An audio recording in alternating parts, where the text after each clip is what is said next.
GMC's Yukon was redesigned for the 2021 model year, just like the Chevrolet Tahoe and Cadillac Escalade.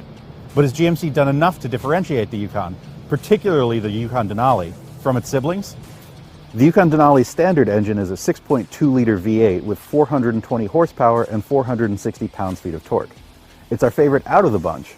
On the Denali, there's also an optional 3-liter turbo diesel inline 6-cylinder, and other Yukons can be had with a 5.3-liter V8. The Yukon Denali is available in rear or four-wheel drive, and this is a four-wheel drive model. It also comes with the Denali Ultimate package, which gives you 22-inch wheels, automatic running boards with lighting, the air spring suspension, adaptive cruise control, a rear camera mirror, the pro-grade trailering system with trailer blind spot alert, hitch guidance, and an integrated trailer brake controller, and a second-row dual-screen entertainment system. All of that is a whopping $11,255.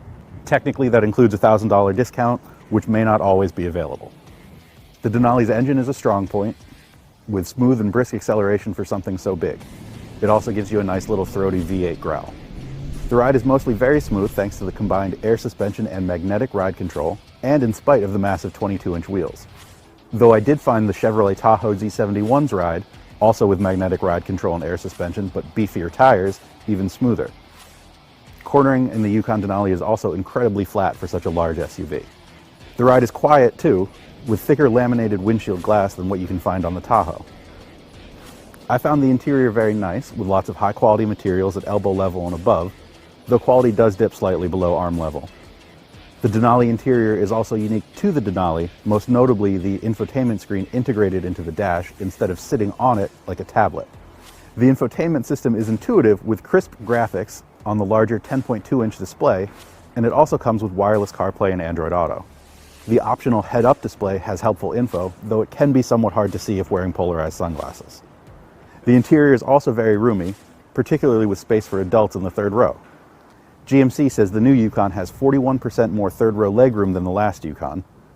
Cargo space is also much improved, increasing 66% behind the third row and 30% overall, again according to GMC's measurements.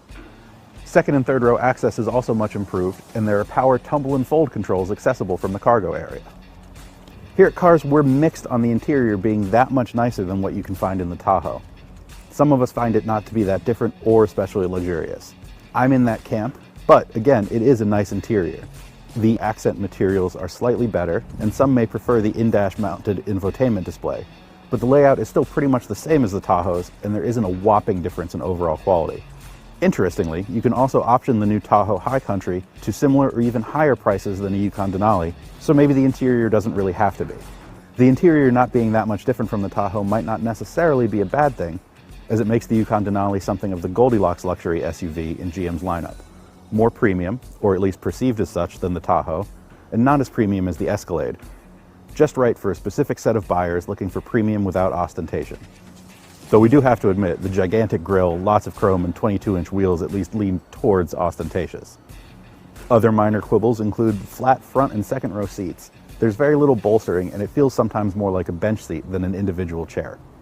Fuel economy for the 6.2-liter V8 and four-wheel drive Yukon is actually worse than the previous generation, though only slightly, but that's still not a great look in this day and age. I'm also not a huge fan of the push-button gear selector, although truly it's push and pull. I don't think it saves much space over a traditional column-mounted selector, and having to pull to select drive and reverse may be a safety thing, but it feels counterintuitive, at least to me. Frequent use would probably make its operation more familiar, and at least it's mounted up high, making it easier to use. Some of us also found the rear view mirror in the Denali a bit too small. There is a helpful rear view camera mirror, but as someone prone to car sickness, I'm not a fan. I'm not sure that the Yukon, or even the Yukon Denali, is so different from the Tahoe, which may make paying the premium for it a tough sell, especially when they're so similar mechanically. But for some shoppers, the Yukon Denali may offer a combination of function and luxury that's just right, making this the Goldilocks of GM's SUVs.